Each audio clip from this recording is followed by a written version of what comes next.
कल भी मेरी एक वीडियो जो थी वो टूरिस्ट वीज़े के ऊपर थी, विज़िट वीज़े के ऊपर थी, और आज भी मेरी वीडियो उसी के ऊपर है, टूरिस्ट और विज़िट वीज़े के ऊपर। जो कि कल भी मैंने बताया उस वीडियो में कि इस वक्त टाइम है, और आज मैं कौन सी बात करने लगा हूँ, कौन सी कंट्री की बात करने लगा हूँ। साथ रहिए और सुनिए और फ़ायदा उठाइए। अस्सलाम वालेकुम, सबको प्यार भरा सलाम। आप देख रहे हैं यूरोप वीज़ा न्यूज़ और मैं हूँ शाहिद सदीकी।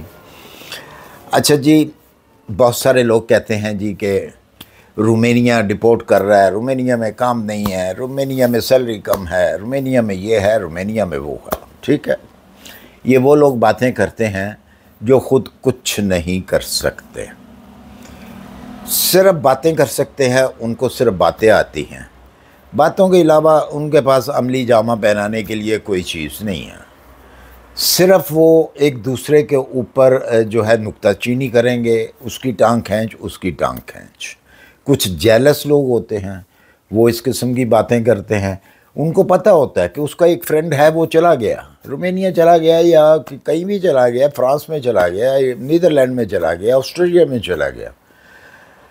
वो जेलस इंसान यही कहेगा कि वो ख़ुद तो वो कुछ कर नहीं सकता। वो ख़ुद सोया हुआ बेड के ऊपर ख्वाब देखेगा कि कोई आए, मुझे जनाब मेरा पासपोर्ट ले, मुझे वीज़ा लगवा के फिर लेके आए, टिकट भी ओके करा के दे और कहे लो भाईजान आप अब जाएं, आप फ्लाई करें। तो ऐसे लोग क्या करते हैं, यहाँ आकर भी क्या करते हैं? कुछ नहीं करते। यहाँ आकर वो लोग फिर गंद करते हैं, अपने मुल्क को बदनाम करते हैं। चलें, आ तो सकते नहीं वो, अब वो अपना जेलसपन या अपनी जो उनको गुस्सा होता है वो दूसरे के ऊपर उतारते हैं। बहरहाल ये उनका अपना फेल है और वो कर सकते हैं, करें, कोई इतराज़ नहीं है। लेकिन सिर्फ ये है कि अगर आप ख़ुद भी करें तो आप भी कामयाब हो सकते हैं, लेकिन आप करने के लिए तैयार नहीं, इसलिए आप तो खुली छुट्टी है, आप बातें करें, जो मर्ज़ी करें। ठीक है, अच्छा जी, चलते हैं अपने टॉपिक की तरफ, रोमानिया की तरफ। जैसा कि मैंने कल भी बताया कि इस वक्त आपके चांस है, इस मंथ में आप अप्लाई करें। न्यू ईयर के हवाले से, न्यू ईयर मनाने जाना है आपने, रोमानिया में जाना है। बड़ी आसान सी कंट्री है दूसरी कंट्रियों की निस्बत, यानी कि शेंगन की निस्बत। टूरिस्ट वीज़ा मिलेगा आपको, और उसकी रिक्वायरमेंट क्या है? मामूली सी रिक्वायरमेंट है, एक नॉर्मल सी रिक्वायरमेंट है जो कि हर आदमी को पता होता है। आपको ये भी पता है कि आपने अगर कहीं पे जाना है, अब्रोड जाना है, तो आपको पासपोर्ट चाहिए, आपका आईडी चाहिए। चलें, आईडी की जो हद है वो तो एक बॉर्डर तक होती है। आपने एयरपोर्ट क्रॉस किया और आपका आईडी का जो है वो फिर ख़त्म हो गया सिलसिला, फिर आगे आपके पासपोर्ट का चलता है। तो पासपोर्ट होना आपके पास बहुत ज़रूरी है। इसके अलावा आपके पास जो ज़रूरी चीज़ है वो मेडिकल इंश्योरेंस है। मेडिकल इंश्योरेंस आपकी कम से कम 50,000 यूरो को कवर करने वाली हो। ये नहीं है कि आपने 50,000 यूरो देना है, आपने उतनी जो है उसको कवर करने वाली इंश्योरेंस लेनी है, मेडिकल इंश्योरेंस, जो कि 50, अगर खुदा ना खास्ता आपका एक्सीडेंट हो जाता है, कोई ऐसा मसला बन जाता है, तो आपका बिल जो बनता है 50,000 यूरो, वो उसको कवर करें। आप तो इतने पैसे नहीं देंगे ना, 10-15 हज़ार 20 हज़ार जो है, मेरे ख़्याल में शायद ये उसकी कीमत होगी। आपको ट्रैवल एजेंट जो है वो बना देते हैं ये वाली इंश्योरेंस जो है। इसके बाद मेन चीज़ जो है बैंक स्टेटमेंट। बैंक स्टेटमेंट का कोई इतना बड़ा इशू नहीं है रोमानिया में। आपका ख़र्चा जो है, आप हिसाब लगाएं कि अगर आपका ख़र्चा $50 यूरो है, वो कहते हैं कि कम से कम 50 यूरो आपका पर डे जो है वो ख़र्चा होता है, और होता है। अगर आपने 7 डेज़ का वीज़ा लिया है, 10 डेज़ का वीज़ा अप्लाई किया है, तो उसी हिसाब से आपकी बैंक स्टेटमेंट होनी चाहिए। ये नहीं है कि जी आपने 10 दिन रहना है तो आपके पास 500 यूरो हो आपके बैंक में, नहीं, ऐसा नहीं है। आप कम से कम जो उसकी लिमिट है उसको कम से कम जो है 3,000 यूरो 4,000 यूरो की बैंक स्टेटमेंट दें, उनको 3 मंथ की हो। क्यों कि आप जा रहे हैं, टूरिस्ट जा रहे हैं, विज़िट करने जा रहे हैं, आपने न्यू ईयर देखना है और आपका ख़र्चा भी ज़्यादा हो सकता है, आपने शॉपिंग भी करनी होगी, तो इसलिए आपने ज़्यादा शो करना है। लेकिन उनकी जो रिक्वायर्ड है वो 50 यूरो पर डे के हिसाब से है, लेकिन ज़रूरी नहीं है कि आपने 50 यूरो ही शो करना है। ऐसा कभी ना करें, वरना वीज़ा भी रिजेक्ट हो सकता है। अच्छा जी, उसके बाद जो सबसे ज़्यादा ज़रूरी है वो आपकी एक ट्रैवल प्लान है।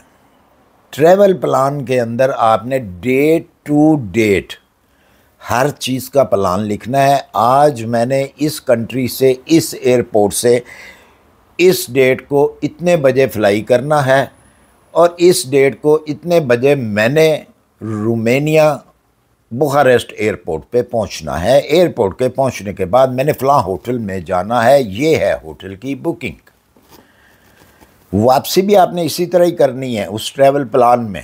ये नहीं है कि वापसी का जिक्र ही नहीं है, वापसी का मस्त जिक्र करें। जैसा कि मैंने कल भी एक आपको टिप्स दी थी, बड़ी ज़बरदस्त वो टिप है, वो कामयाब टिप है, वो वायरल टिप है दूसरे नंबर पे अगर उसे कहा जाए तो, कि आप एक ऐसा उनको सबूत दें कि जी मेरी यहाँ पर अपनी होम कंट्री के अंदर अपॉइंटमेंट है, मैंने वापस आना है इस डेट को।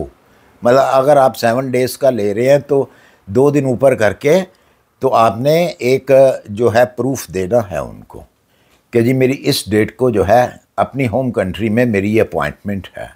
उससे जो है वो वीज़ा ऑफिसर को कुछ पता चलता है कि वाकई भी ये बंदा वापस आने वाला है, वहाँ पे स्टे नहीं करने वाला। बहरहाल जल्दी से चलते हैं आगे। इसकी वीज़ा फ़ीस जो है 80 यूरो है और एक टिकट आपके पास होनी चाहिए, पोलियो कार्ड होना चाहिए आपके पास। ठीक है जी, ये टोटल इनकी रिक्वायरमेंट है, इसके अलावा कोई रिक्वायरमेंट नहीं है, तकरीबन टूरिस्ट के लिए नहीं है। अच्छा, इस वीज़े को अगर वहाँ पे आप जाके रोमानिया में काम तलाश करते हैं और आपको जॉब ऑफ़र हो जाती है तो जनाब ये वीज़ा आपका कन्वर्ट भी हो सकता है। ये नहीं है कि वहीं पे कन्वर्ट हो जाएगा, उसके लिए आपको फिर अपनी होम कंट्री आना पड़ेगा, वहाँ से वो वीज़ा जो है स्टैंप करवा कर वर्क वीज़ा फिर जाएंगे, आप दोबारा से जाएंगे। क्योंकि बाज़ लोग ऐसे उठ के कह देते हैं नहीं जी नहीं वहीं पे चेंज हो जाएगा, वहीं पे रहेंगे, आपको वापस आने की ज़रूरत नहीं है। नहीं, ये कानून है एक कि आपको अगर जॉब ऑफ़र हो जाती है, जॉब ऑफ़र लेटर मिल जाता है आपको, तो आप अपनी होम कंट्री आते हैं, उसी जॉब ऑफ़र के ऊपर फिर जो है आपको वीज़ा मिलता है।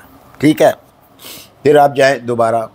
दूसरी बात, शादी करना भी बहुत आसान है। रोमानिया के अंदर आप शादी भी कर सकते हैं, उससे भी रह सकते हैं।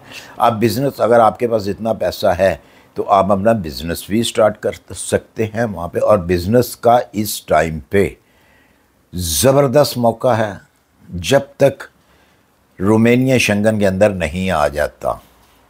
जैसे ही वो शेंगन में आएगा 2-3 महीने के बाद सब अफरा तफरी हो जानी है, सब निज़ाम बदल जाने हैं वहाँ पे। और इस वक्त तो वहाँ पे ले चलता है जो कि 1 यूरो के तकरीबन 5 ले मिलते हैं। अगर डॉलर का हिसाब लगाएं तो $1 के 4.5 ले मिलते हैं, जो कि ये जल्द ही चेंज होने वाले हैं यूरो के अंदर। ठीक है, और ये मौका आपके पास बड़ा ज़बरदस्त मौका है कि आप अगर इससे आप फ़ायदा उठा लें तो ये सारे डॉक्यूमेंट्स तैयार करें, अपनी एक फ़ाइल बनाएं, रोमानिया एम्बेसी के अंदर अपॉइंटमेंट लें, ये दें अपनी फ़ाइल। ठीक है, और आपको जनाब ये मैं गारंटी के साथ कहता हूँ कि जिस तरह मैंने कहा है, इसको एहतियात से अगर ये काम करेंगे, कोई फेक डॉक्यूमेंट्स नहीं लगाना बीच में, तो आप कामयाब होंगे। और ये वीज़ा मस्ट आपको मिलेगा, जो कि क्रिसमस का वीज़ा होता है। क्रिसमस के ऊपर आपने क्रिसमस देखने या न्यू ईयर देखने के लिए आना है किसी भी कंट्री में। ये खाली रोमानिया की बात नहीं कर रहा, लेकिन इस वक्त रोमानिया की बात हो रही है, इसलिए मैं रोमानिया की ही बात करूँगा। तो आपको श्योर 100% जो है ये वीज़ा मिलेगा।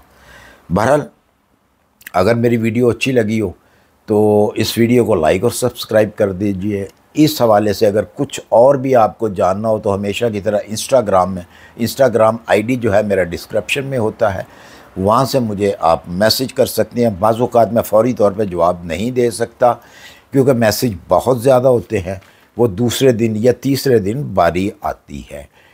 किसी वक्त फ़ौरी तौर पे आ जाती है, कम मैसेज होते हैं तो फिर जल्दी बारी आ जाती है। तो अपनी दुआओं में याद रखिए। इंशाल्लाह मिलते हैं फिर किसी अच्छी सी इन्फॉर्मेशन के साथ। अल्लाह हाफ़िज़।